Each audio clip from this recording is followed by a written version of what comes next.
Doesn't work.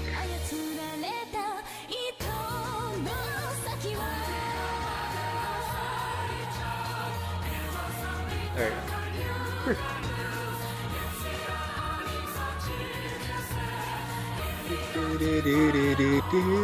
go.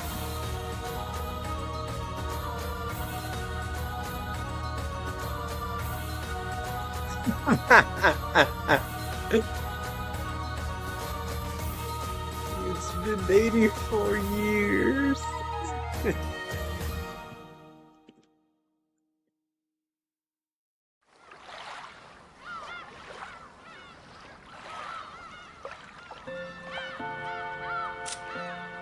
I forgot everything.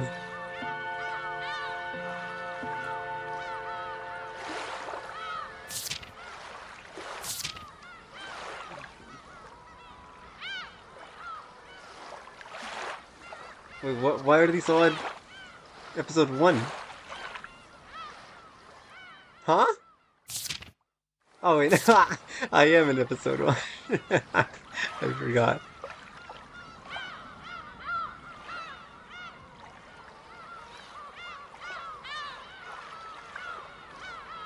These photos are the same spot.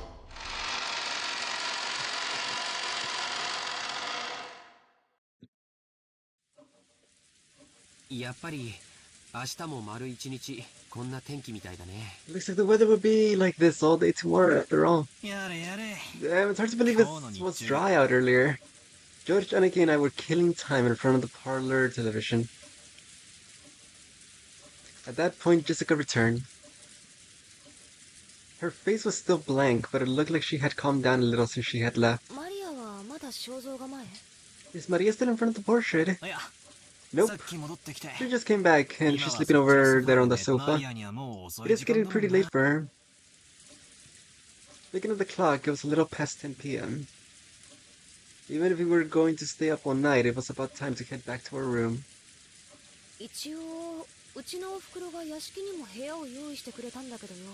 My mom did prepare a room for us in the mansion, but... what do you want to do? I think I'd rather head back to the guest house. Judging by our parents' appearance, I think it would be better if we weren't in the mansion. I second that. Feels like they're telling us kids to mind our own business and stay out of their way. Let's do that, like good little boys and girls. Gosh, I'm gonna forget all the voices I gave everyone. Awake at 12:20, chose to stream Umineko this early of all things or times. Yes. Hello, Phoenix.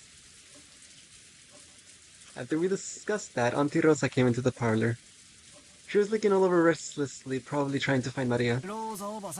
Auntie Rosa, if you're looking for Maria, she's over there on the sofa. Thank you. My, she's out cold. We must move her to a bed. If you would like me to, I can carry her to a bed. Thank you, that would be wonderful. Will all of you return to the guest house? Or will you stay in the room Natsui-san had prepared? We were just talking about that. We just decided to head over to the guest house. Really? Then I wonder if you wouldn't mind taking Maria with you. I think it would be much more comforting for her if she's with all her cousins. It seemed that in the shadow behind those words there was some regret that the adults, herself included, had deeply hurt Maria's feelings. Leave it to us, Auntie. After all, we do have an expert at comforting Maria with us. Are you talking about me? I couldn't do it by myself. We'll need everyone together. That's right. Butler, weren't you the one who hit it off with Maria when you were messing around earlier? As we said this, Auntie Rosa smiled, looking truly happy. Thank you, everyone. It looks like our meeting will last until very late. So, I'm sorry for the burden, but I'll have to leave Maria in your hands. Hey Maria, are you awake? We're going back to the guest house. Maria muttered something indistinct, as if answering, but then rolled over and fell back asleep. It looked like she was sleeping deeply. She's really out cold. It'd be bad if we wake her. Right, I'll carry her.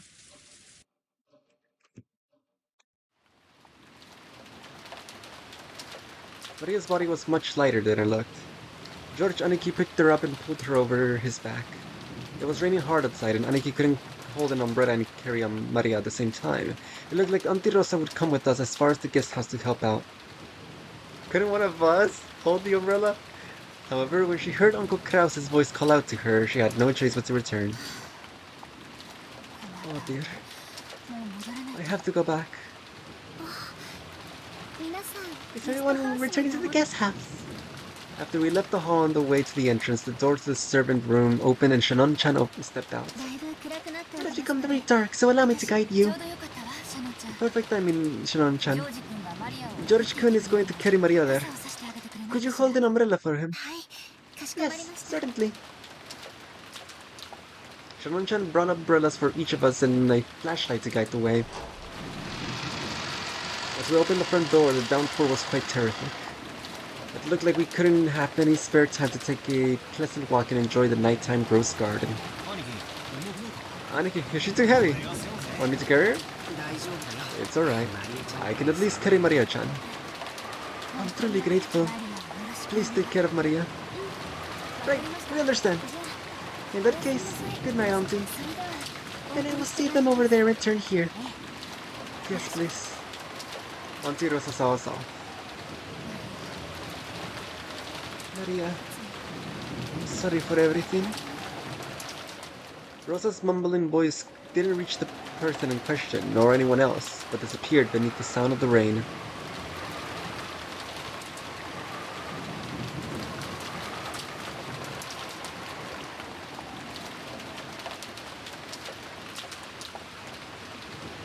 After cutting through the raining rose garden, we arrived at the guest house.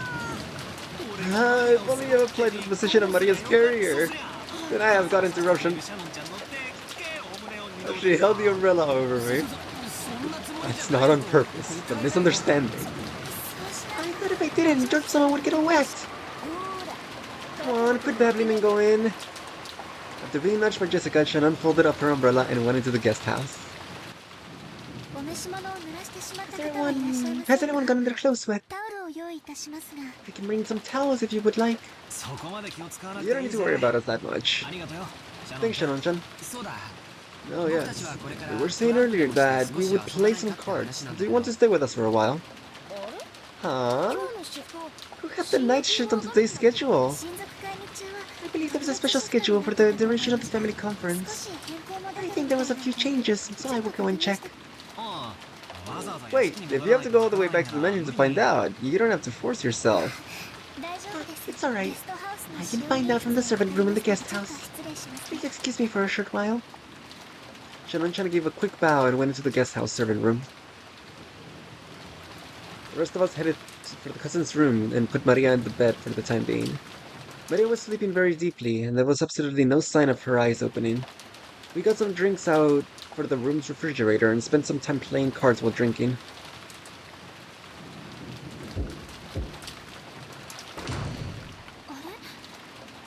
One second, how to open the menu again? There we go.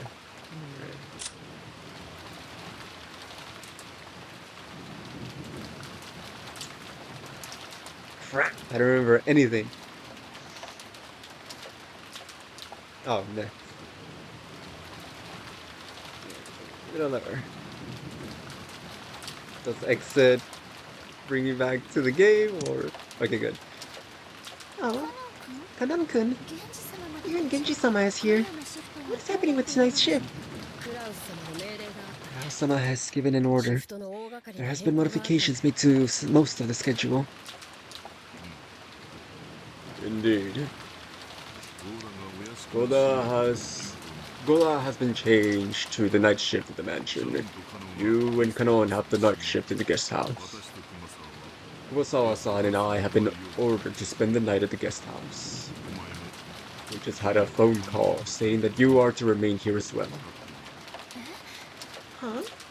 That's quite a large modification. The shift at the guest house and the mansion have been completely reversed, haven't they? Originally, Shannon and Kanun had been given the night shift in the mansion, while the night shift in the guest house, where all of the relatives were staying, had been assigned to Godan, who had an abundance of experience in entertaining.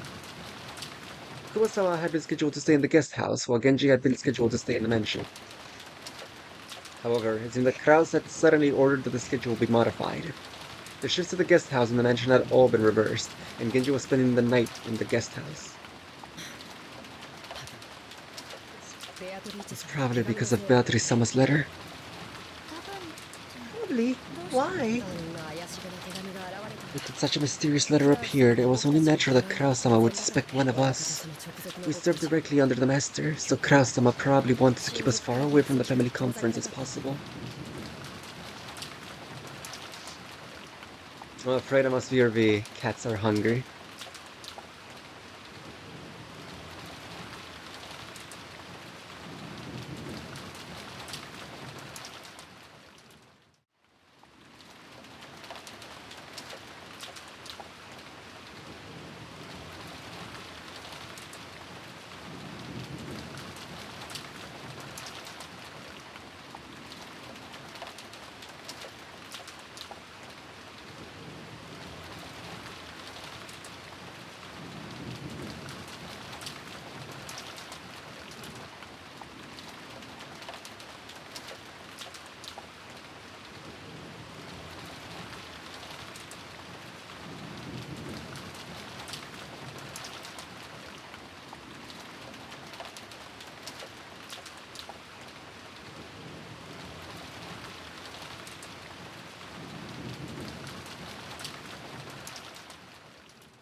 returned. Genji, Shannon, and Kanon were all permitted to wear the Ushiromiya family crest, the one-winged eagle, as the servants who served directly under Kinzo. Of course, since they were working for the Ushiromiya family, they had to obey anyone's orders, but their only boss was Kinzo. Since only Kinzo held the right to employ them, even Kraus could not have them dismissed of his own accord. Because of this, they were often viewed by Kraus and the others as Kinzo's underlings and shunned. In reality, Kinzo would seldom let anyone other than them enter his study. You could probably call this sudden shift change a clear expression of that sense of distrust. Considering the time Kinzo had left to live, this would definitely be the last family conference before the problem of the inheritance would come up. On top of that, the mysterious letter that claimed to be from Beatrice had dropped in from out of the blue. Kraus definitely wanted to keep Kinzo's loyal subjects away from the table of such a delicate and important discussion. Excuse me, I will go rest. If anything happens, call me immediately. No, that's not his way. The company's night is special. Yes, certainly, Genji-sama. Genji nodded back when, behind a screen, took off his jacket and slowly began to relax after a day's worth of tension. The ones who just returned now, were they the children? Yes. The other relatives are having a conference in the mansion. It looked like it would drag on until much later. That would be comfortable. It's already this late and there's this weather. Probably the rest of the relatives will spend the night in their rooms in the mansion. Yes, probably. I'm only saying this because Genji-sama isn't around, but I'm a little happy I was sent to the guest house, I think. Oh? Why is that? Because you were able to distance yourself from the bullying of Madame and Eva-sama? Or do you have another reason? I don't have any other reasons. I see. Then, let us do our best together with our midnight shift. I'm counting on you, Nissan. Just now, I was asked to go to the children's room and play with them. Shannon hung her head apologetically and made uncertain glances towards Kanon's eyes. Kanon didn't try to meet her gaze and spoke curtly as he sighed. It looked like he didn't plan on indulging his sister. You can't. You were assigned the night shift. And besides that, it is not necessary for furniture like us to respond to an invitation to play. You understand, right? Yes, I do understand. Shannon dropped her shoulders slightly. She had already expected that Kanon, who considered rules to be very important, would probably say something like that, but even so, she was a little discouraged. As Kanon turned the pages of a logbook, he spoke without facing Shannon. In that case, you must be keeping the children waiting. You will have to apologize and tell them that you have the night shift and won't be able to stay with them. Off you go, then. Huh? Yes. I'll just go apologize. Shannon hurriedly stood from her seat before her brother's mood could change, gave a quick bow, and flew out of the servants' room. As he watched her disappear, Kanon took a single deep breath. Genji's voice came from beyond the screen. Hold on. I will be here, so you just go too. Genji-sama. Shannon was the only one who called. It's not like I was invited. That is only because you were not there at the time. If you had been, you would have been invited as well. It is good to play as a child from time to time. No, that's not something that I need to do. A human child may need to play, but we are furniture. Is that so? Nissan is also furniture. Even if she pretends to be a person, it will only hurt her later. I understand that, so I try not to get too close to people. Genji did not say anything other than that. A few moments passed, and then he used a pot of hot water to make some hot chocolate and powder, and served it to Kanon as well.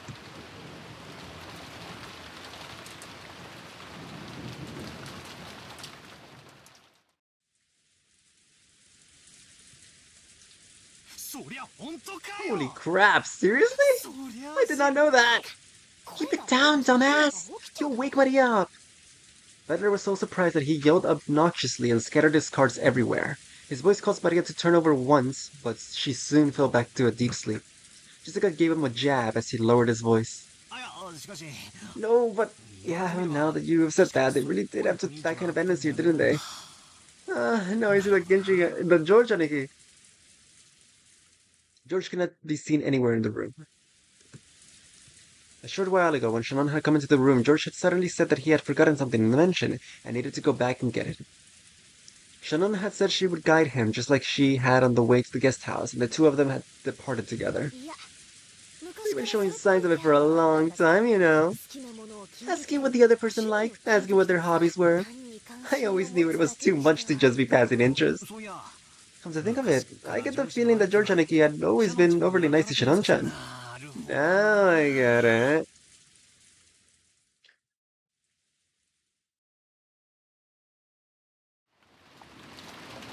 Shannon and George are gonna kill each other later in the game. They have to because it would be so tragic.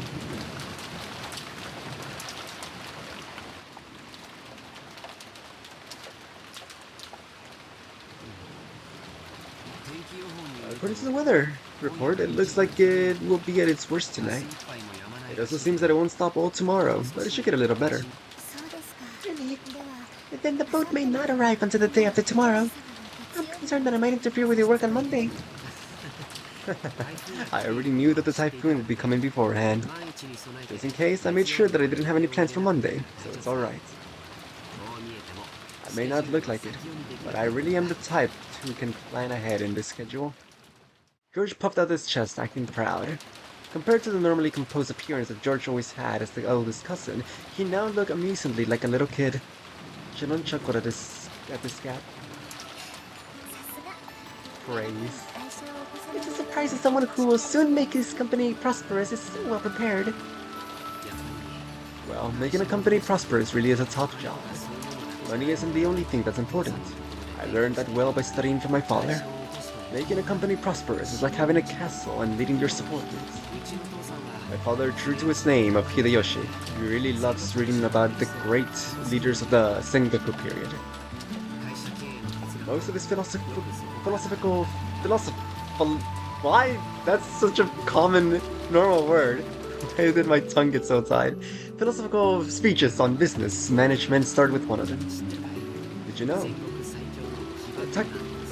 Takeda Shingen, who was feared as the leader of the strongest cavalry corps in the Sengoku period, started out with his troops in complete disarray and didn't have the kind of strong leadership necessary to utilize it well. Holy Yapatron. Is that true? That's a little unexpected. In order to unite his troops, Shingen utilized several strategies. For example, when a soldier succeeded well in battle, he would immediately honor them with a medal. Normally, that kind of thing was put off until after the war and they were all awarded at once. By doing that regularly on the field of battle, he immediately showed his appreciation for his troops' military exploits, which motivated them in an extreme significant fashion. Furthermore, whenever one of his troops was brought down by an illness, he would be the first to rush to them and care for them, things like that. Takeda Shingen wasn't just the man who led the strongest cavalry corps in the Sengoku period. He was the person who cared the most for his troops throughout the Sengoku period. That must be why all his troops followed him. The truth was Shannon had already heard the story several years ago. But when George started to tie his father in with one of the stories, he would always be beaming, looking like he was having a great time. So Shannon did not interrupt, but merely smiled to encourage him to continue. Of course, in a capitalist world, money is power, and it is also the height of your castle wall. But you can't build up a castle or succeed in war by yourself. That kind of thing must only be created with the support of many supporters, by borrowing the strength. After understanding this, when I look at my father's back, I realize how immature I am. I see how much my father has cultivated his character by working hard and understand well how he was able to build up all that he has today. George-sama, you truly look up to your father. I'm jealous. Sorry, that's not exactly the way I meant to say it. I'm sorry, I also didn't mean it that way. The two of them awkwardly look at their feet. Shannon had no parents. She had been brought up in a warfare institute owned by Kinso owned the Gospel House. Under the guidance of the honorary director, Kinso the Gospel House offered excellent students a chance to live a life of service. If they were accepted, they would be able to leave the institute and work as servants for the Ushiramiya family. This was considered to be the highest honor for a student. Servants from the Gospel Fukuin House all took names with the character In, On, Non in them while they served. Let me check that real quick. How do I check the menu script or whatever?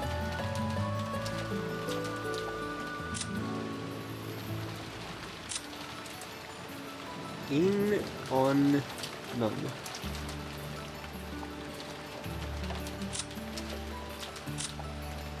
Like, I'm sure, obviously not, but, you know, might as well just be sure.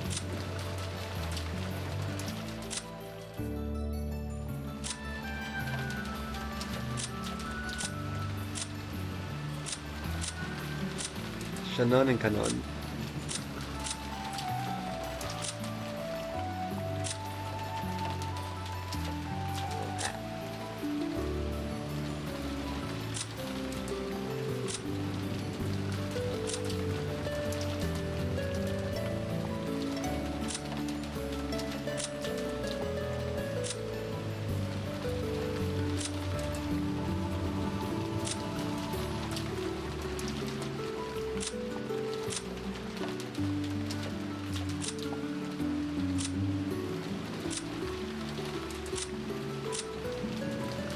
Cool.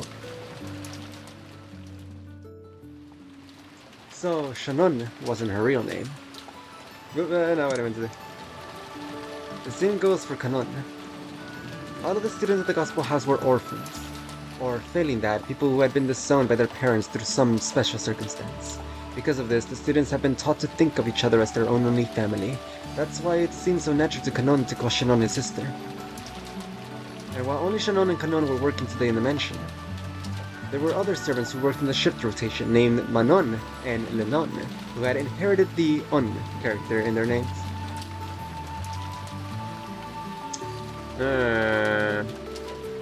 Odd.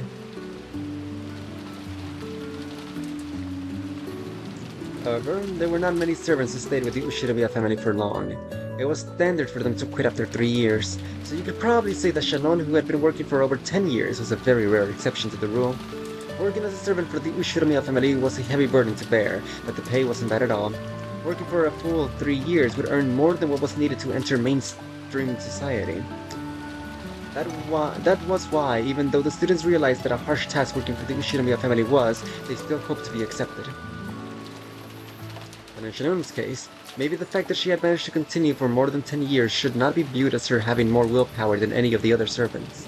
Maybe it was the lack of courage to say that she wanted to quit that forced her to continue working for those 10 years. To Kinso, who could not have even trust his own blood relatives, those excellent servants sent by the Gospel House were the only ones he could trust.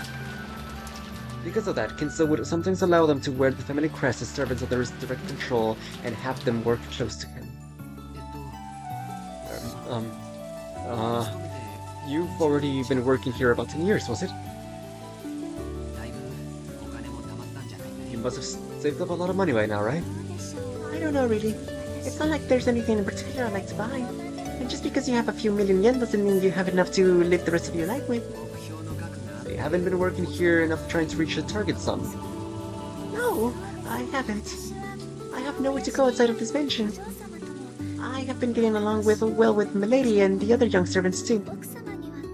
I am sometimes scolded by Madame, but caring for the gross garden and cleaning the mansion is fun.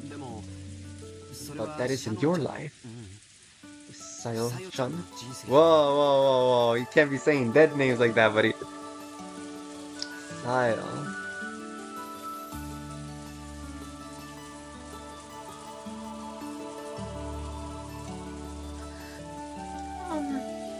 Shannon cast her eyes downwards when she heard their real name. She understood what George was trying to say and closed her mouth. Even after becoming an adult and a full-fledged member of society, I've been studying and I learned something. A human's life is not as monotonous or as short as we thought when we were kids. The horrifying thought that everyone has in their student years. Will the rest of my life be like a monotonous, boring, sleep-inducing after-school class? Where I endlessly, lazily while away all the time until finally it ends without anything interesting ever happening.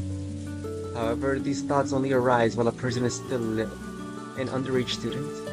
Compared to a human's life, the time they spend as a student is nothing more than a blink of an eye, just a period before they break out of their shells and cast off their immaturity. The inside of the shell might be a hot, suffocating, and boring world, but the world beyond that shell is vast and filled with limitless possibilities. So far, your life has been spent only within a shell called Shannon. Aren't you making the mistake of thinking that your life will always continue like this? That is... Shannon didn't deny those words. She hadn't been able to find any concrete issues with her way of life. And since she never had any desire or goal to change herself in any particular way, she had continued her life idly. And if she were asked whether her life was already fulfilled, she wouldn't necessarily have been able to nod. There may have been a truth when she was deliberately averting her eyes from. As long as George did not realize the truth, she would have continued pretending not to notice, as her real life slipped away, neglected bit by bit. George-sama, is it wrong for me to continue living this way? It's wrong. And by the way, didn't you break one of the rules just now? George immediately gave a strict answer, and then broke out into a mischievous smile. Shannon already knew what she was being chided for, and it seemed that it embarrassed her as she hung her head. Didn't you promise not to use Sama when the two of us are alone? I can't obey that as a promise. But if it was in order, I would have to obey it. Because, furniture. Then it's an order. Yes. Certainly, George-san. As Shannon hung her head, her face red, she said George's name again, this time using son. Yes, that's better, Sayo-chan. A smile rose to George's face, praising Sayo's small act of bravery. The way they talked with each other gave off the sense that the relationship had already been ongoing for some time. For a long while, as if the weather raging around them didn't even enter their consciousness. The two of them talked about the many memories they built during the relationship that no one else knew about. Every once in a while, a flash of lightning would attempt to dampen the mood, but it could not sully these moments, which seemed to flush even the roses outside a deeper shade of red.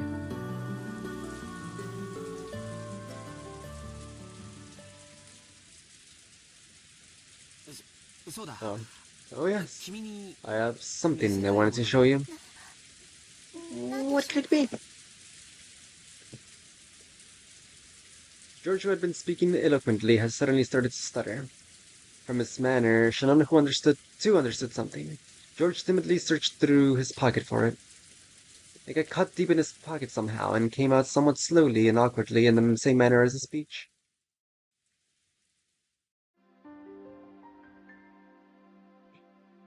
Ain't no way, dude. There's no way he's going to propose.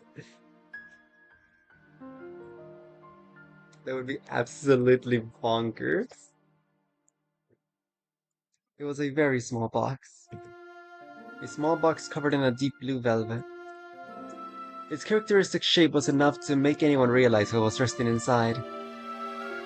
Shannon had been preparing her heart a little, sure of what it must be. But even so, when she actually saw it, she couldn't avoid blushing once more. George opened the small box, took it out, and held it out for Shannon to take. I want you to accept this. I can't accept something so valuable. You can accept it. That's not... I meant something like that is too good for me. Sayo, this is not a request. It's an order, okay? Accept this ring, okay? I can't. Disobey an order. Yes, that's right. Good girl. Shannon, not wanting to show her bright red fez, timidly accepted the ring from George's hand while still staring at the ground. ring wasn't a simple accessory. It was a noble object, which since ancient times was meant to be offered to a special woman with a special meaning. So, while George could order her to take it, he could not order anything beyond that. Anything beyond that would depend not on an order, but on Shanon's, no, Sile's own will. だから So, ここから from here on, it's no longer an order. Sile, 明日までに I want you to answer me tomorrow, 言 without 葉で using words. わかるね Do you understand? How? もうこれ以上は命 I 令 won't じゃない order you anymore, so this isn't an order. でも But a ring is something you put on your finger. 気に入ってくれたな If ら you'd like it, you can just put it on any finger if you choose. Shannon had only pretended not to know. She had already understood what he wanted her to do. But she was standing at a huge crossroads of her life. こんな時間だね Look how late it's gotten. 今夜はこれくらい Let's call it a night. George faced away from Shannon, seeming slightly uncomfortable. 君に It might be possible for me to order you to put it onto a finger of your left hand. You too might be timid and independent enough to actually obey that kind of an order. But I want you to do this very last part of your own will, Simon. 最後の印ばかり Oh, this very last part of your own will, Sile. You understand, right?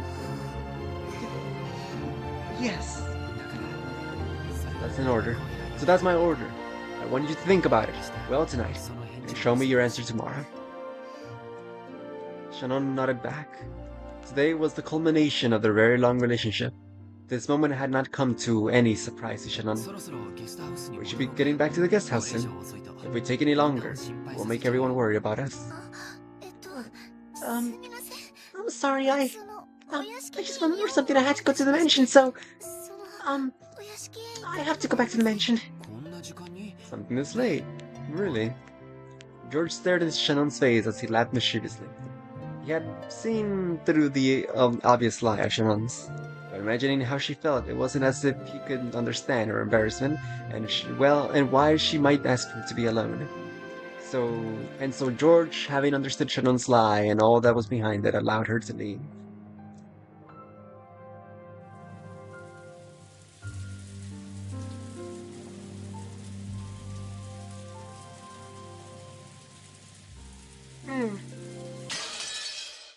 Oop. Chapter end. Well, that was quite cute.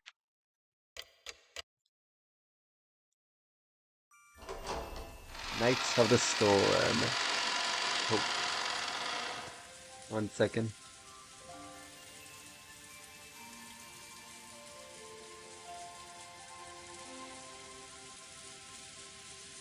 Brad.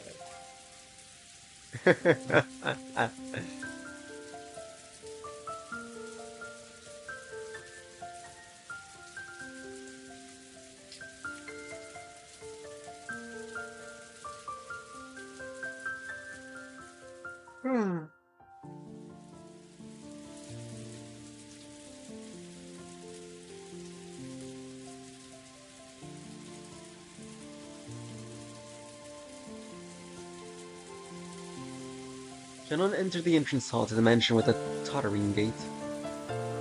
Her chest was filled almost to bursting point with a mixture of exultation and uncertainty that she couldn't easily describe.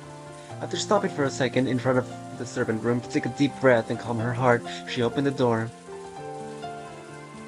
Inside, Goda, who had been ordered to take the midnight shift at the mansion tonight, was absorbed in an old worn crossword puzzle magazine.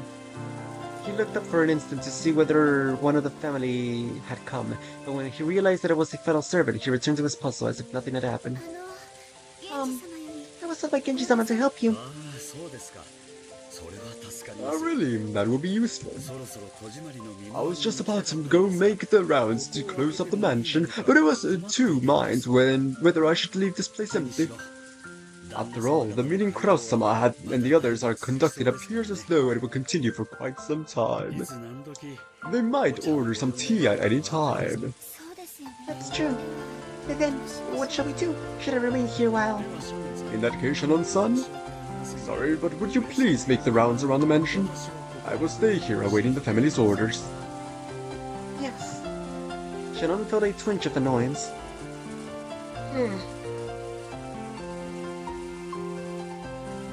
Despite the fact that she had come here to help out as a favor, she was being forced to do the job of the person actually on duty as though it were natural. Furthermore, after one-sidedly forcing the task on her, Goda had once again gone back to the magazine and had become immersed in this crossword puzzle. We gotta kill him. For the time being, as a sign of respect for her elder, Shannon bowed her head and she left the room to make the rounds.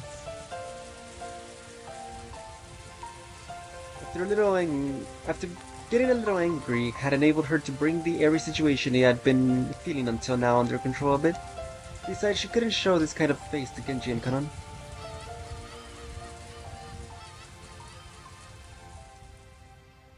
Until her heart was able to calm down, she wanted a little time to herself, and maybe going around the mansion was such a bad way to do that.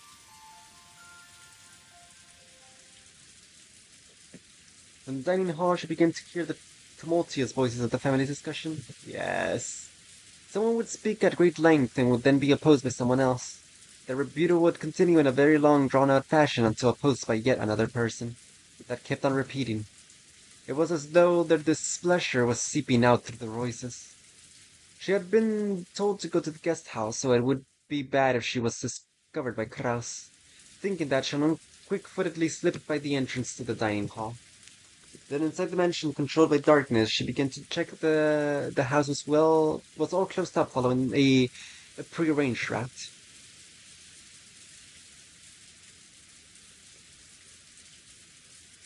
She walked down the hall, checking that each window was closed. On Rokkenjima, there were no humans other than the family, so in actuality, closing up wasn't that terribly meaningful of a task. Until Natsui had scolded them that this attitude was careless, closing up had not been customary in the Ushinomiya family. The metal fixtures on the completely chilled windows were freezing, and every time she went to check on them, one by one, it felt like the glow in her heart seemed to cool down. What?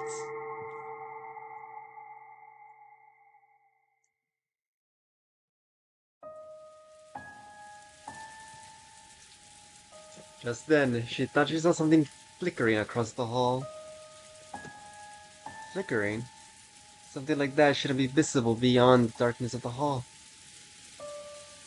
Although she thought it was probably her eyes playing tricks on her, she killed her breathing for a brief moment. And grasping a certain curtain, she fearfully gazed into the center of the hall. However, other than the occasional crack of thunder brightening the hallway, she was unable to glimpse any flicker again. It must have been her imagination after all. Maybe because she couldn't calm her heart, she saw something that didn't even exist. Shannon resumed checking the windows. However, in the back of her mind, a certain unnerving possibility had been resurrected. It was that which had been passed down amongst the servants who served the Ushinomiya main family, that ghost story, in which the mansion had different masters of the day and the night, in which the master of the night, Beatrice, would sometimes fly around the mansion in the form of a sparkling butterfly. Come to think of it, Harakanon-kun said that he had once seen it for himself.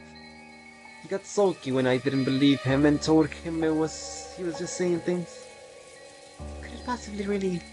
The roar of the thunder gave no answer.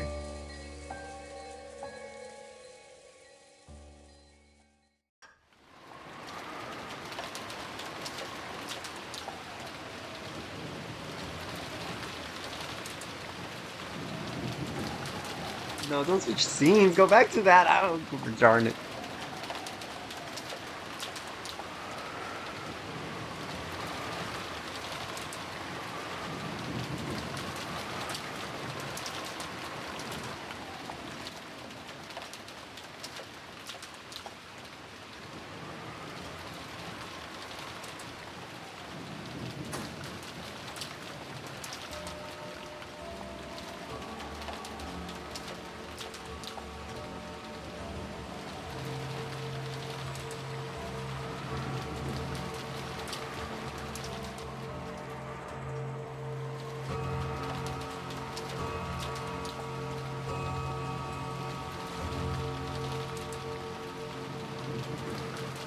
And staring so intently in case something changes.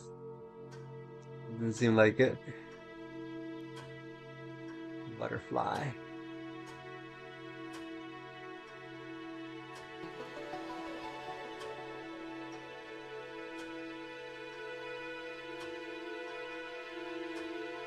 This really feels like a turning point.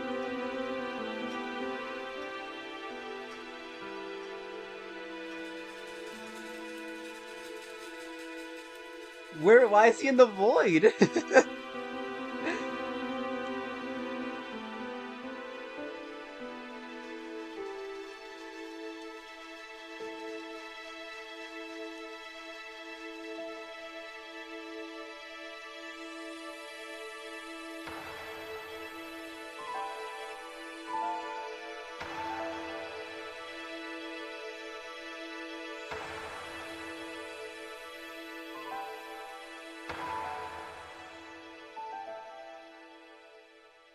Interesting.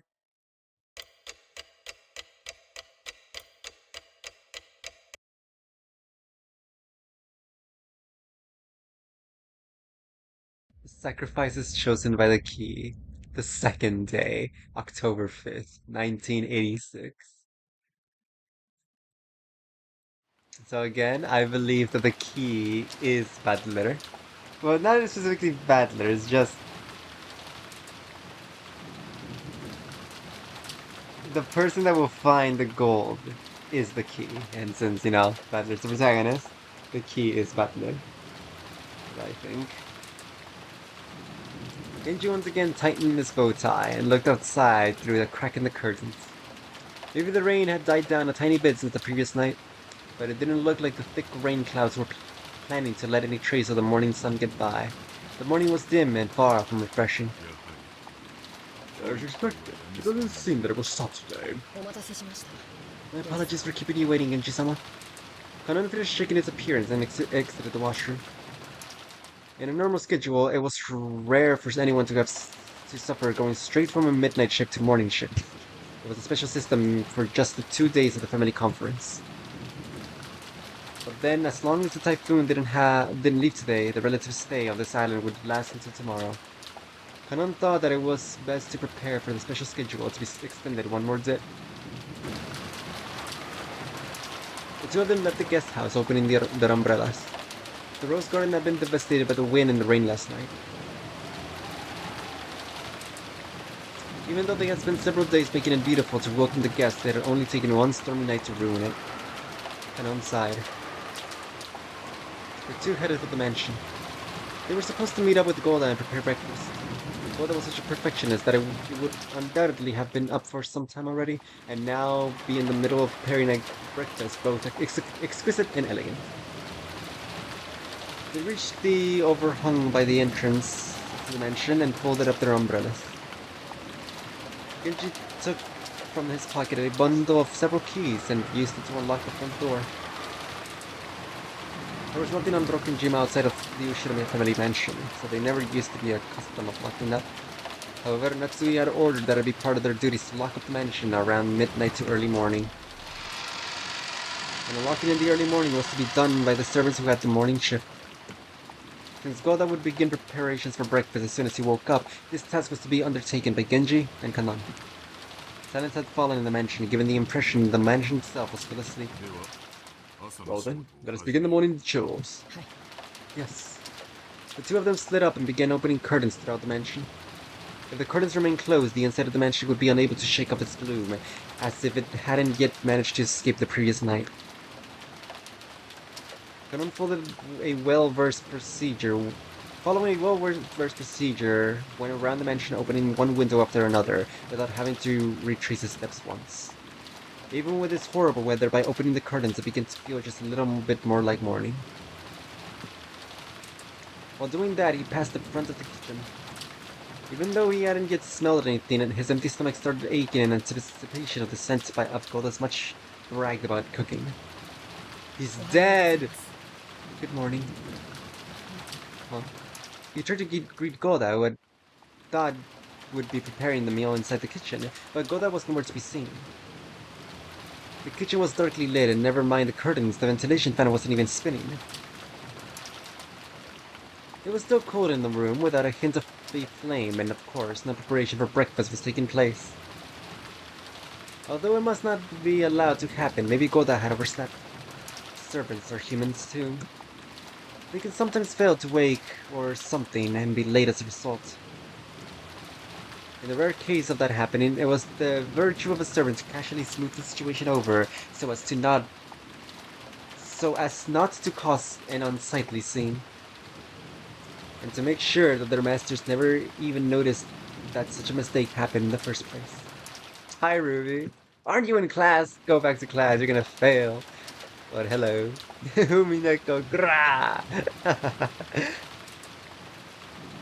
Nothing of too importance has happened, I must say. At least on my part, I haven't gone on any tangents or yap marathons. The major thing that has happened is that George proposed to Shannon, so that was pretty huge. And it seems that Goda is going to be found dead right now. Check Golden Land.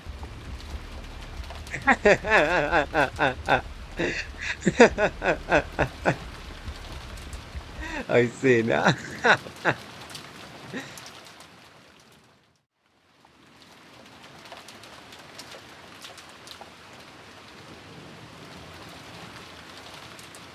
Kanon took up the receiver of the phone fitted to the wall and dialed the extension number for the room where the servant slept. Huh?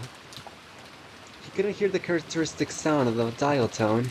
Kanon tried picking up the receiver again, but even so, he couldn't hear the usual dial tone. He tried dialing again, but it had no apparent effect. Could it be that the lightning last night had caused a mechanical fault and broken the internal telephone lines? The equipment in this mansion was all worn out. Kanon fully understood that even the smallest thing could have caused it to break down. Kanon gave up trying to wake him with the phone and dashed off to the room where the servant slept. He's dead, dude. He's dead. They're gonna play the Danganronpa shaky camera body discovery. How long had she slept until? How long had it been since she had awoken and started lazily stared up at the ceiling? That vague sense of awakening was Natsui's usual morning experience. Her sleep was always light, and she wouldn't even have been able to sleep at all without medicine. To Natsuhi, sleeping was definitely not a happy thing.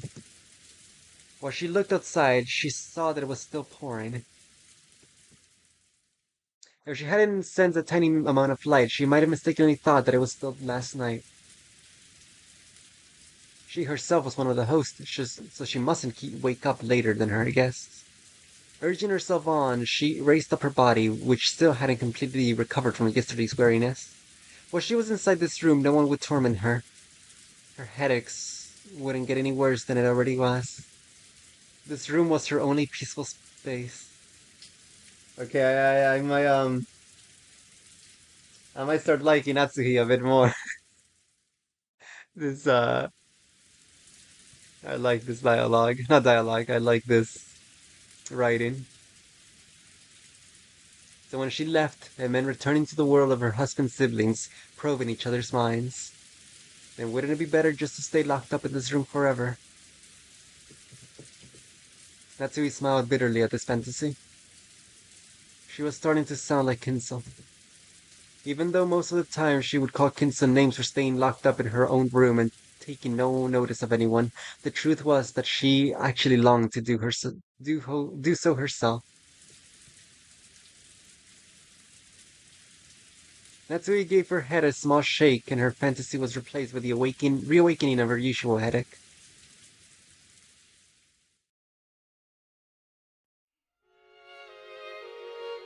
When she reached for the doorknob, trying to leave the room, her hand touched the scorpion charm that she had hung from it before going to sleep the previous night. It was Maria's charm that Jessica had given Natsui. If she remembered correctly, Jessica had said something about it having the power to repel magic, and that she should hang it from her doorknob. Maybe it was thanks to the charm that at least this room had been protected from her husband's siblings' malice. As she thought this, her mood began to get a little more cheerful. So perhaps it was thanks to Jessica that I was able to get a little peaceful sleep. Then Natsui remembered. That's right, last night I promised Jessica that I would give her a charm of my own in exchange for this one, didn't I?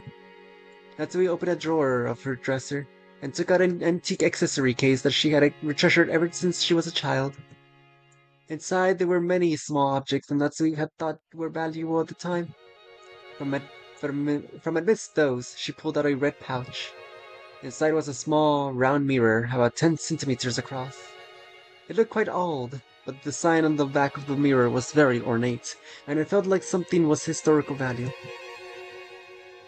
At the very least, it looked much more effective when compared to the other charm, which looked like a plastic scorpion key holder. She had heard that this mirror was a spiritual mirror to ward off evil spirits, and she had been given it specially by her grandmother when her grandfather's mementos had been distributed. It has been believed since ancient times that strange powers dwell within mirrors.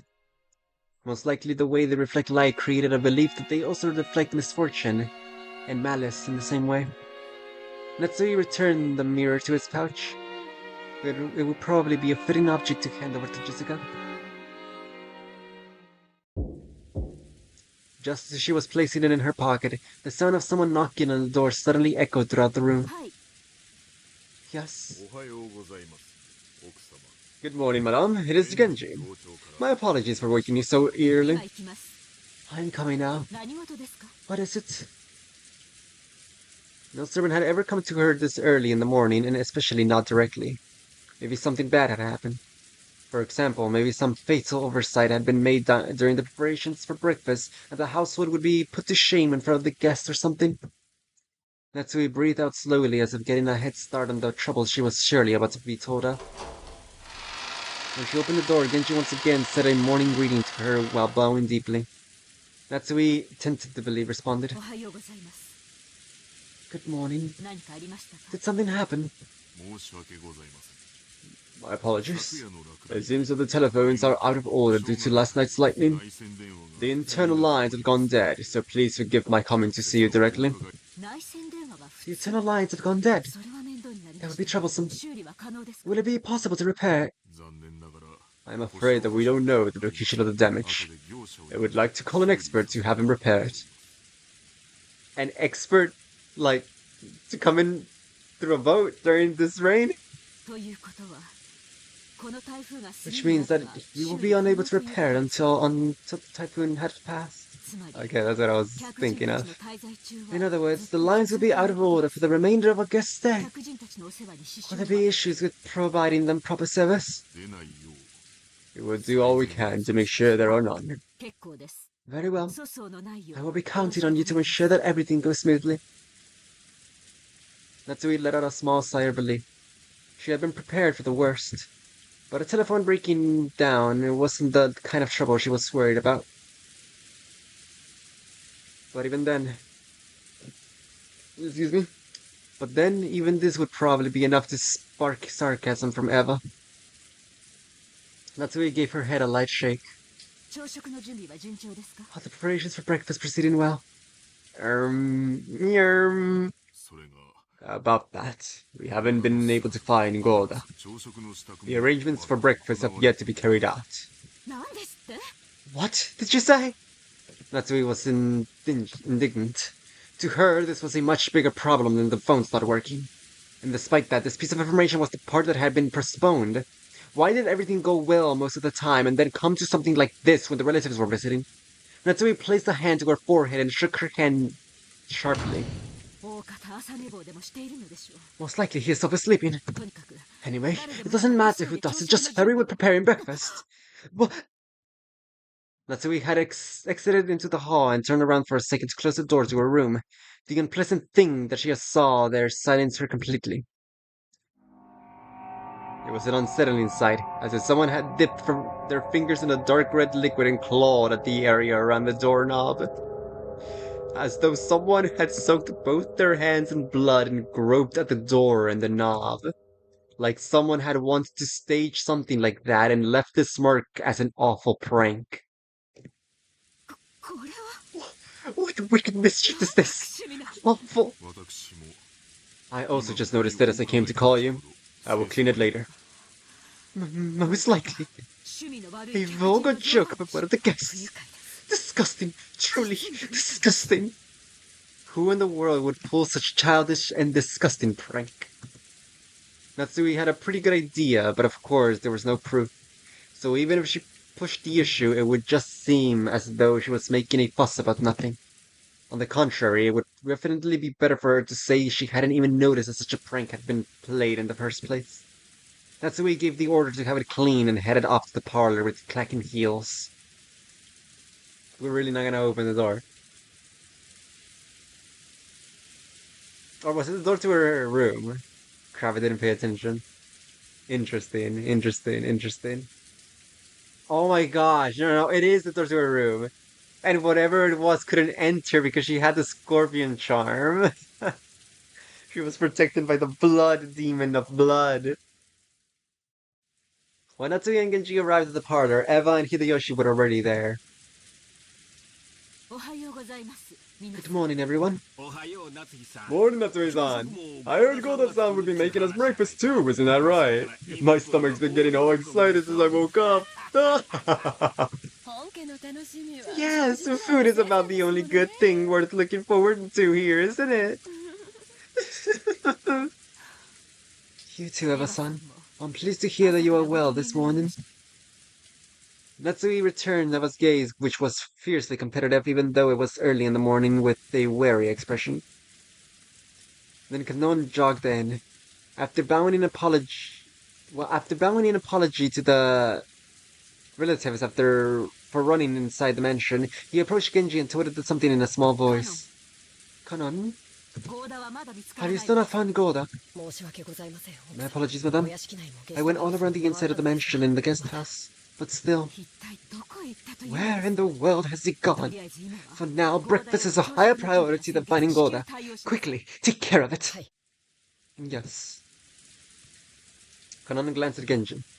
It looked like he had something else to report, but needed to ask Genji whether he was the right person to say it. Genji nodded and decided to give the report himself. Beckoning. Madame, it is not only Goda. Your husband is also nowhere to be found.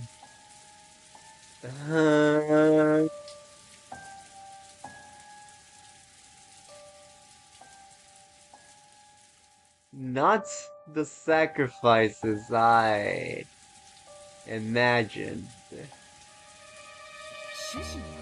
My husband? Yes. I thought I would report to him before you about the lack of preparation for breakfast and visited his room, but I did not find him there. Furthermore, it was not only he who was missing. Rudolph-sama and his wife, as well as Rosa-sama, are nowhere to be found. What? Okay. Where's my Discord notes?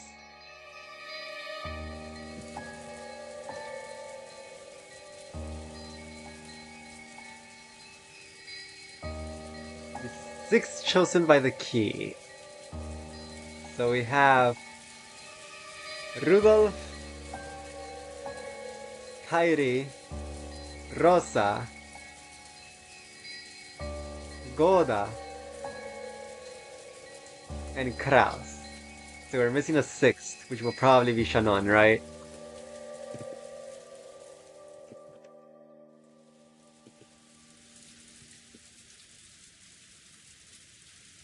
What connection do they have? It's all children of Kinsa. Well, no, not even, because Kairi is there. It's one blood relative, one servant, and 3 direct children of Kinsa. Rudolph, Rosa, Kraus, Kairi, Goda.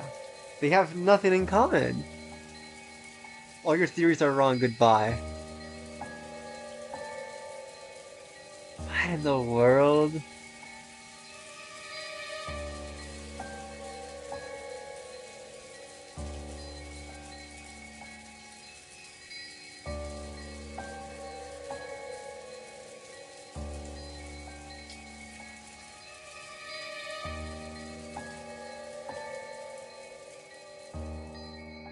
Interesting. I'm not gonna spend 3 hours just pondering here, okay? Let's move on. Not even in the guest house, and not in the mansion. Yes, nor are they in the rooms in the guest house. When she had heard that Golda was alone was missing, she had thought the night have slept in that he might have slept in or was loafing around somewhere. But once she heard that several of the relatives were also missing, she began to start thinking a little more optimistically. They gotta have something in common. They gotta have something in common. Okay.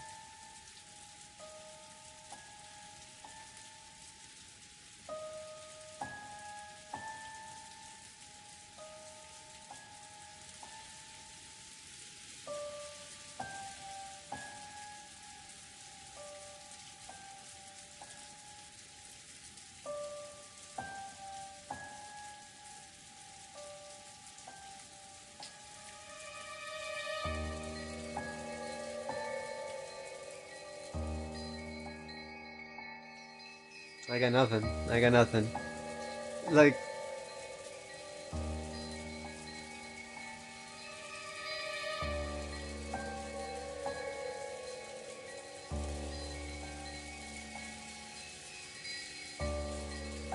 no, I got nothing. Last night's family conference might have continued all night and in fact might still be going on. It would then be imaginable that they would have wanted to cool off their heads after being in that stuffy room, and had all gone off on a group walk through the rain. The part about cooling off their heads really sounded like something Kras would like to say. Probably Goda had been called to go with them to aid them with something. Goda was not a man who lost track of time. He had to have understood that if he did not return, the preparations for breakfast would be hindered. So perhaps as much as he'd like to leave, the atmosphere would not permit him to, and the conference was still continuing in that manner even this very moment. Yes, Natsui thought this to be an extremely persuasive theory. Natsui remembered the illusion she had felt in the morning of being sucked into a continuation of the previous night. And upon learning that the feeling wasn't just an illusion, she once again let out a deep, weary breath. Bro got nothing. Horse losing, vet ruined. Bro's onto nothing. I really got stumped. This was such out of left field. And if Shannon is the sixth one, then that's like even more. I got nothing for it. It's just cooked. Absolutely cooked.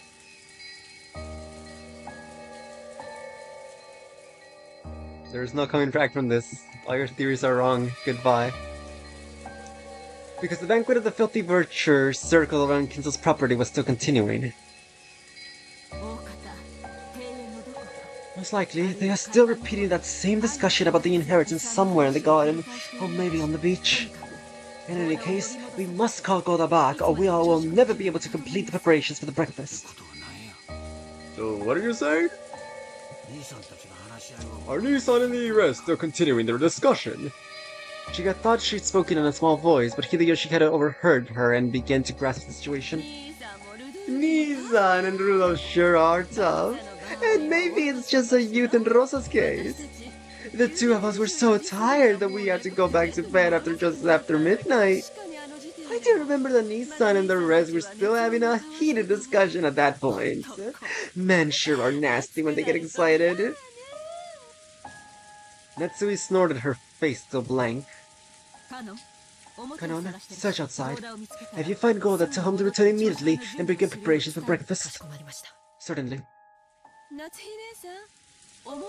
Natsui-san, they aren't necessarily outside, right? Couldn't they also be inside Father's study? Oh, sure, I could see that. I don't know what they've been discussing, but there's also a decent chance that they're moved to Father's study and included him in the discussion. I cannot imagine that Father would willingly invite them to that detestable topic into his study.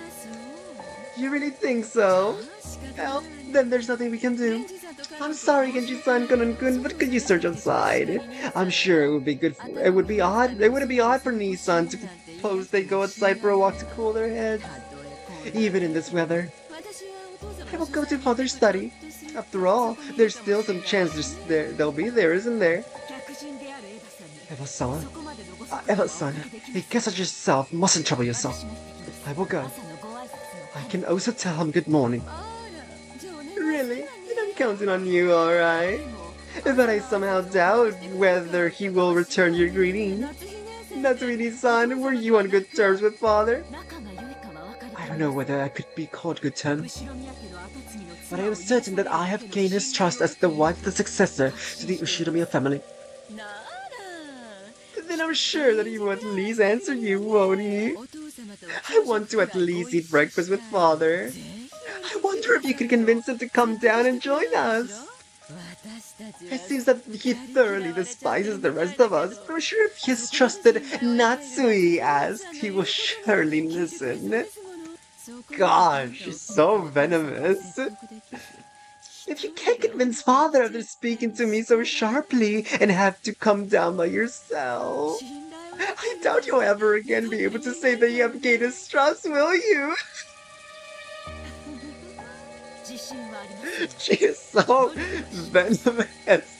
There's like no reason, unprompted. Like no reason for all that. No reason for any of that. No reason for any of that. It's literally like 6 a.m., if not earlier right now, and that's the first thing he does.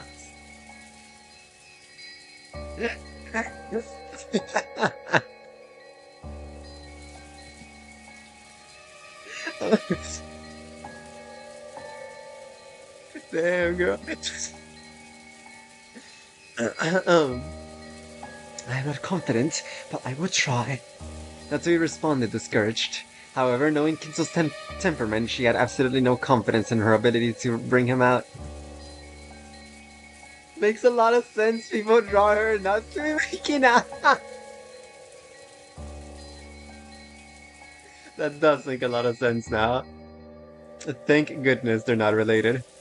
Eva herself was treated it like a joke, expecting that it couldn't be done. But even so, Natsui would lose face if she gave up, said it was impossible for her, and let Eva go instead. Eva's mean-spirited and unreasonable demand caused Natsui's tightly clenched fist to shake. When Genji realized this, he softly spoke to her over her shoulder.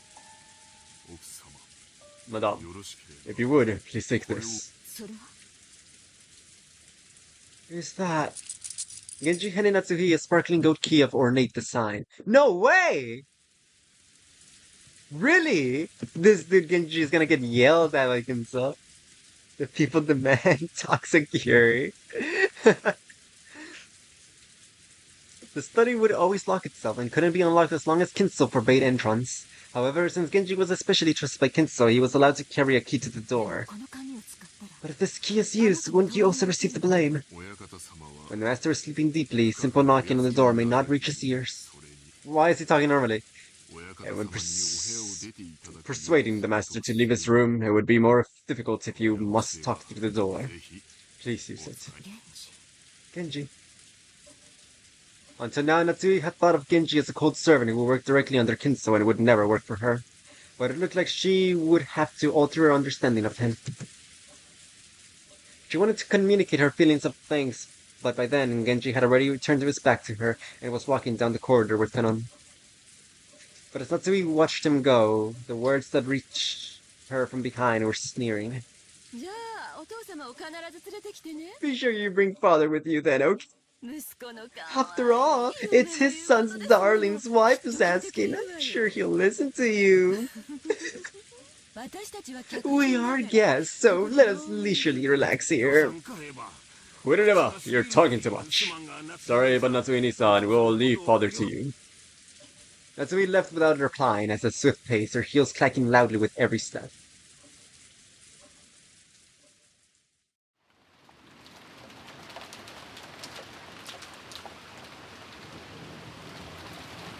After all, that excitement and the previous night, there was no way anyone was going to wake up soon. Joro-chaniki, Jessica, and I were snoring loudly on the bed in the cousin's room. But Maria, who didn't join in and who had gone straight to bed the previous night, suddenly and completely opened her eyes. As she rubbed her eyes and looked around, the loud snoring coming from the three cousins continued. For a while, Maria had to think about what had happened. After that, she realized that her mother was not with her and quickly got lonely. Oh. Maria left the cousin's room and trying to get to the room that had been arranged for her and her mother. Paying no heed to the three who were sleeping soundly, she made a loud slamming sound on the way out. She's dead! In response, Battler mumbled and rolled over in his sleep, but it wasn't enough to wake him up. After a while, Maria returned once again, opening the door with a lively bang. When she had left the room, her face had been sleepy, but after returning, she now looked up discontent. After that, she climbed up on Battler's bed, which happened to be the closest, and started yelling and jumping on it like it was a trampoline. Bounce.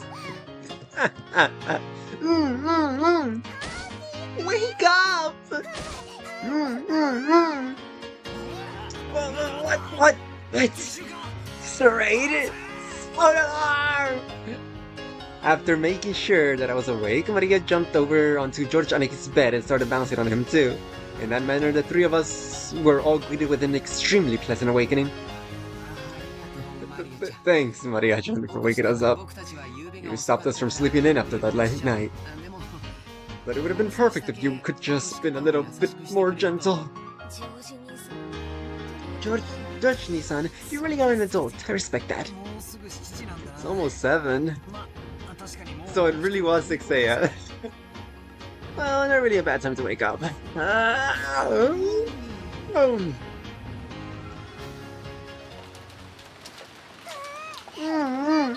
Mama's not here. Auntie Rosa. She wasn't in her room. I wonder if she was already woken up and gone to the mansion. She's not here.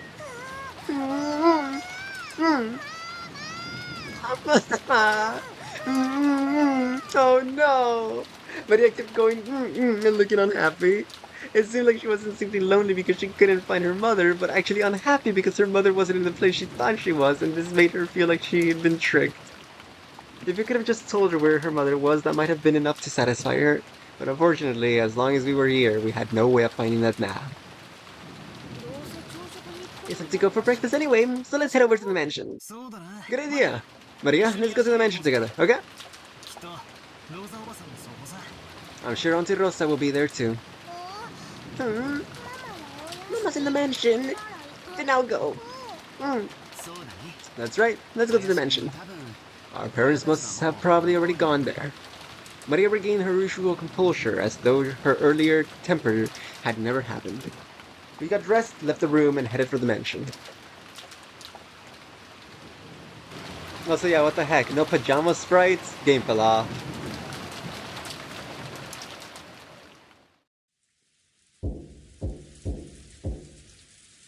The door to the study was once again knocked upon. But there was no answer. He was still sleeping, and she couldn't wake him. If she returned downstairs saying something like that, Eva would be very amused and triumphant. And even aside from the whole Eva issue, there was the problem that yesterday, during this once-a-year family conference, he had stayed locked up all day and had still not come out to greet the guests. Okay, the 6th person is not Shannon. It's going to be Kinzo. Even though he was the head, no, especially because he was the head, he couldn't fail to make an appearance. Could she convince him? Natsui readied herself, and using the key she had borrowed from Genji, opened the door.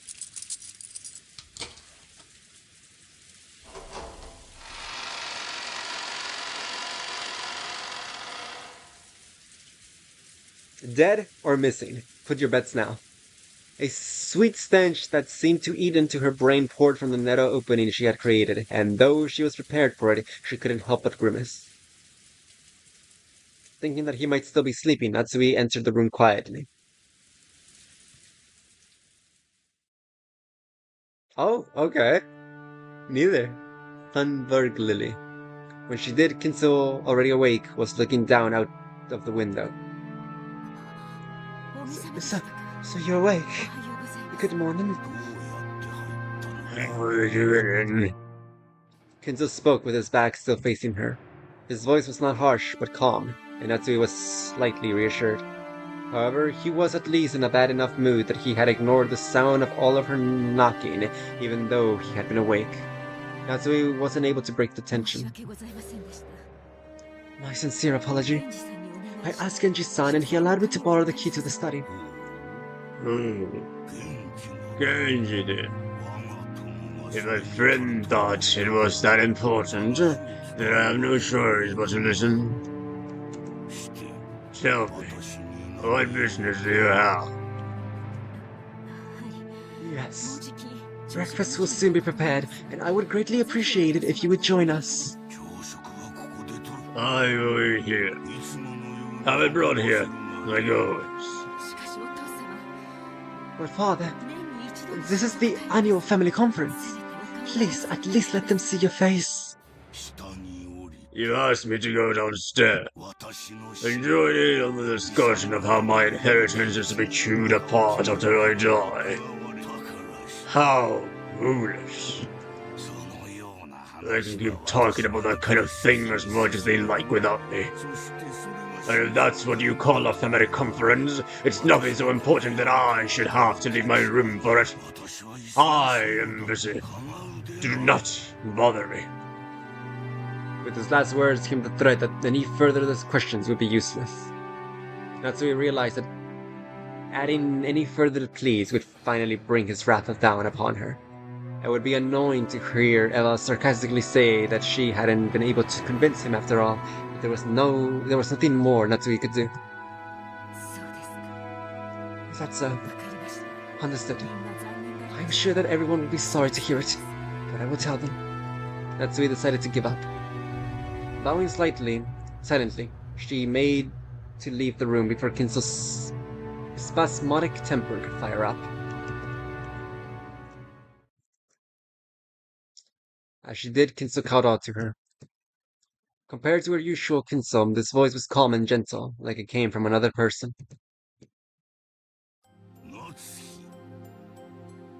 Natsui, it has been quite some time since you married into the Ushiramiya family. Yes.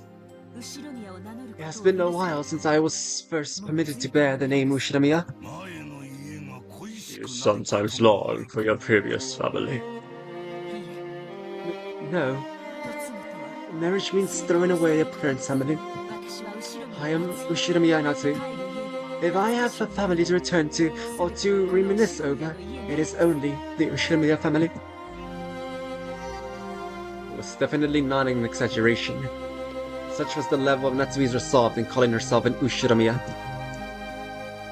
That was why she was so sorrowful that despite all of her effort, it had been fruitless, and she was not even accepted by her husband. Kraus had been a woman, and you had been the husband. No, I won't say that. What do you mean by that? Father? Natsui was shocked. If Kinso's words just now had been meant literally, they would have been more than enough to make up for all she has suffered up until that point. Forget it. It's just the nonsense of an old man. Kinso once again faced away from her. He had told her to forget it, but Natsui couldn't help feeling a warmth in her heart. Father, even though I am not connected to you by blood, I am still your daughter. The honor and glory of the Ushiramiya family, and everything that you have left. I guarantee you, I will see it protected myself.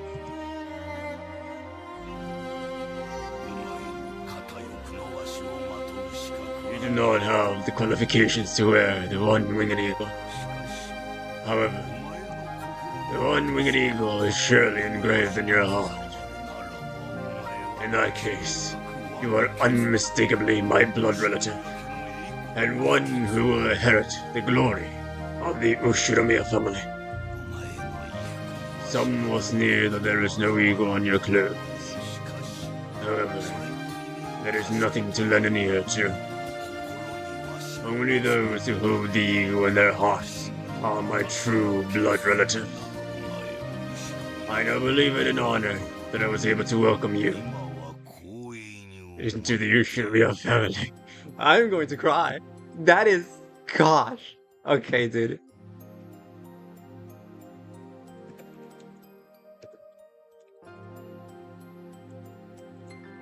I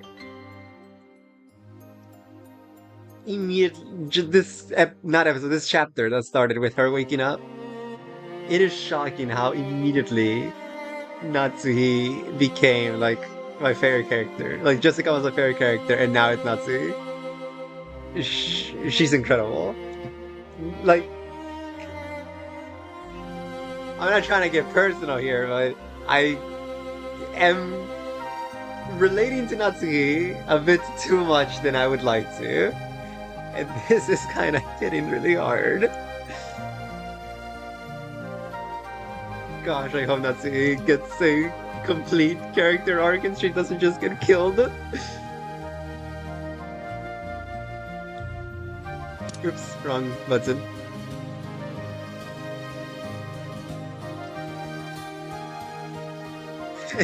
Like earlier when she said she woke up with a headache, I was like gonna say, oh crap, I don't want to relate to you. But this has just gotten worse. Without saying anything more, Kinzo remained with his back to Natsuhi. However, Natsuhi couldn't help but feel something warm well up inside her that she hadn't felt since long ago, when she had just been a child. Natsuhi bowed silently to his back and left the room.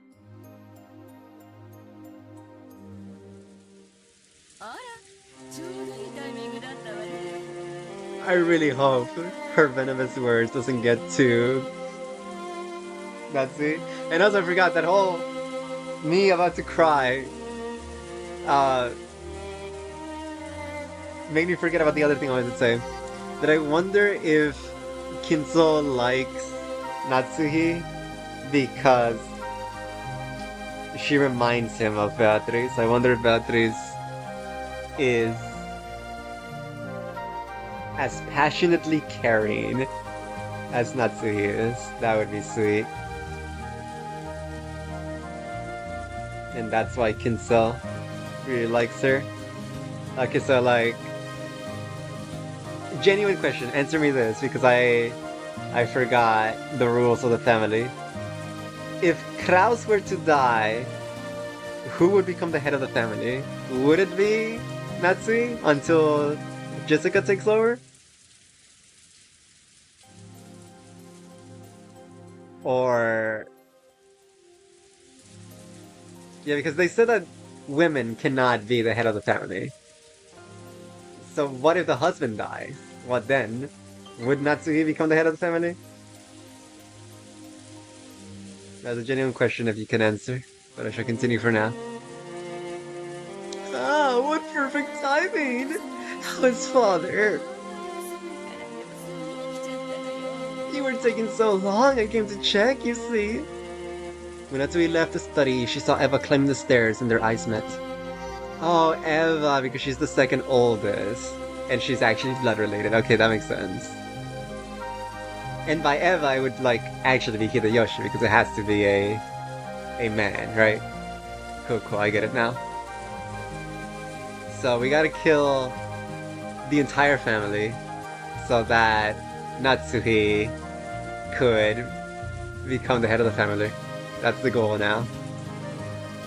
My immediate thought is that it'll go straight to Jessica.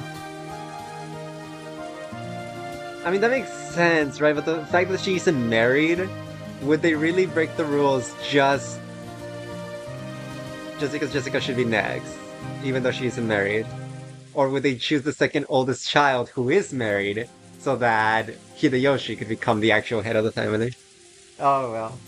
People will die right now, so we'll find out. Eva was smirking unpleasantly, thinking that Natsuhi had just left the rooms, trudgingly after failing to convince Kinzo. However, the way Natsuhi was now, such a frivolous laugh would not disturb her. Yes! Yes! She was not permitted to wear the family crest on her clothing, but she was permitted to wear it in her heart. So she spoke calmly, clearly, and confidently, with the dignity of the one who would protect the glory of the Ushiromiya family. Father said that he would not join in on the family conference. He says that he has no interest in such an obscene topic. Yes, yes, excuses. If you weren't able to persuade fathers, likely. How pitiful. I'm beginning to understand father's feelings of regret. Oh. Ah! She just got passed down all of Kinsel's aura in that moment. She has become more stronger than we have ever thought of. What do you mean by that? Natsui did not answer. Just as Kinso had done earlier, she showed Eva her bag as she headed down the stairs. Struggling to gather what had happened, Eva could only determine that she had been made fun of, and that something had happened to quickly bolster Matsui's confidence. Even so, she didn't have the courage to risk Kinsel's wrath. Unable to even knock on the door, she could only scratch at the air in front of it, click her tongue, and follow Natsui. So, where Nissan and the rest there? Did father tell you about them? I didn't get the chance to ask, but they were not there inside the study. Father would never let them into his room to discuss such a lowly topic, so it is unlikely that he knows where they went. Let us go downstairs and wait for the servants to return from the search. Breakfast may be late, but how about some tea, Eva-san? I will be fine. Eva couldn't hide her confusion over the complete difference in Natsui's demeanor. She was acting so boldly, and while Eva hated to admit it, she even had a sense of dignity about her. Unable to find fault with anything, she could only follow Natsui back to the parlor.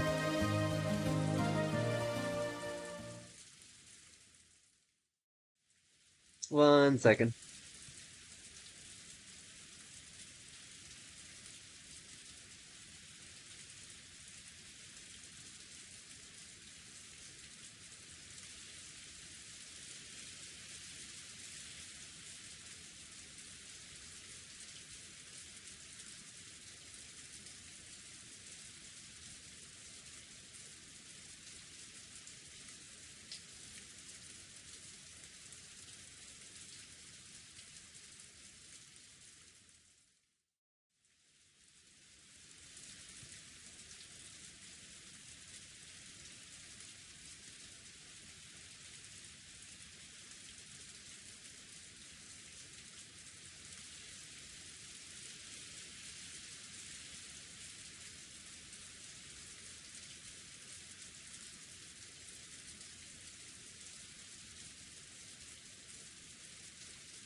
I have returned.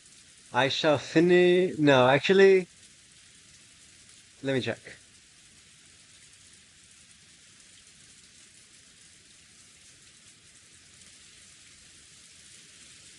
I am afraid I have returned, but I'm afraid I must end here. Something has come up that I must go do. But yes, return stream. We are back. Hopefully I can play more often now.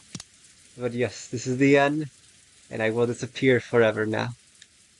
May you all have a wonderful day yourselves, and thank you for watching, both of you, and any other lurkers about.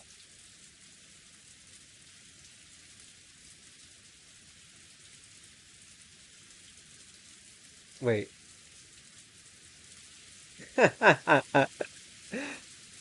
Stop. It's enough. I apologize. Come on, man. The thing is that now that everything else is done, we're gonna be able to play more. So yeah, farewell to all and goodbye. I will never see any.